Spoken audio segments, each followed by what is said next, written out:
The phone vibrated between us like a nervous animal. She was laughing at something on the television. A soft, careless laugh. The kind you give when you think you're safe. Her screen lit up. I saw the preview before she could turn it away. He's too stupid to notice anything. My name wasn't there. It didn't need to be. Something cold slid behind my eyes. Not anger, not yet. Recognition. She tucked the phone face down against her thigh. Too quickly. Like a child hiding a stolen coin. I kept stirring my coffee. The spoon clinked against porcelain. Steady even. Inside me, something recalibrated.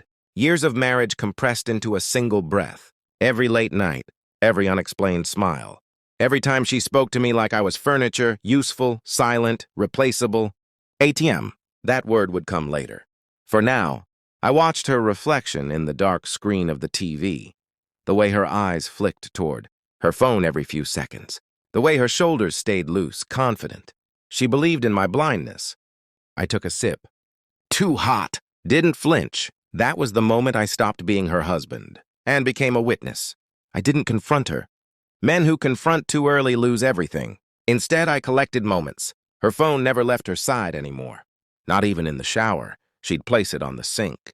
Screen down like a secret sleeping animal. New passwords. New lingerie. Old excuses. I heard his name once, by accident. Slipped between syllables when she thought I was asleep. She apologized for nothing.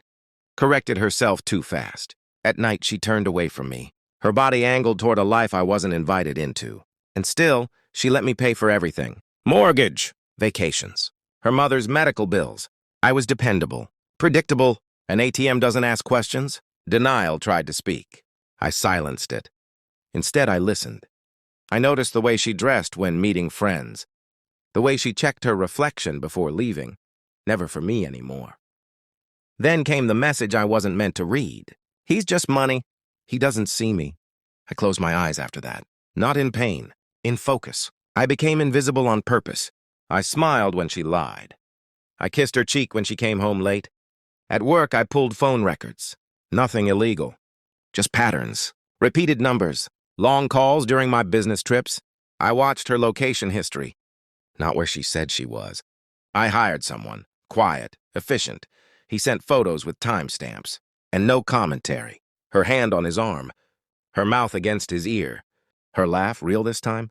I studied those photos the way surgeons study scans. No emotion. Only information. At home, I played my role. She called me boring. I nodded. She said I was predictable. I agreed. Inside, plans stacked neatly. Accounts were separated. Assets relocated. Trusts activated. She never noticed the paperwork disappearing from the drawer. She never noticed me noticing. That was the beauty of it. People underestimate what they're using. The confirmation came quietly. A message forwarded to my email from her tablet, synced without her knowing. God, your husband is such a loser. Thank God for his money. ATM. I printed it. Paper feels heavier than screens. That night, I set it on the table between us.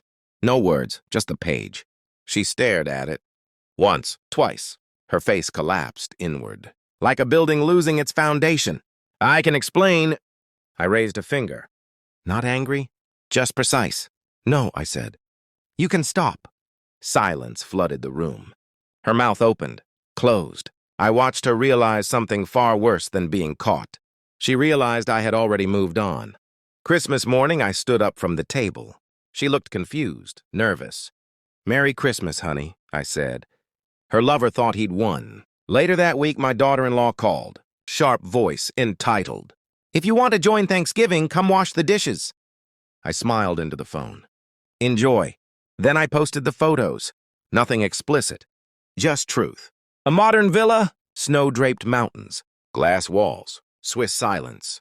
My phone rang. Once, 10 times. 71. Messages poured in. Her voice broke through voicemail after voicemail. She had discovered the accounts were gone. The house wasn't hers. The lifestyle had conditions. I never answered. Let her lover explain the math. I sit here now watching snowfall where no one knows my name. No rage, no triumph, just space. Betrayal teaches you something clean and brutal. Love is not what people promise, it's what they risk. She risked nothing. I risked everything. and learned exactly how much I was worth when I stopped paying for the lie. Some people think revenge is loud. They're wrong. Sometimes it's a quiet withdrawal, a canceled card, an empty house, a silence that never answers back. She still calls. I am no one's ATM.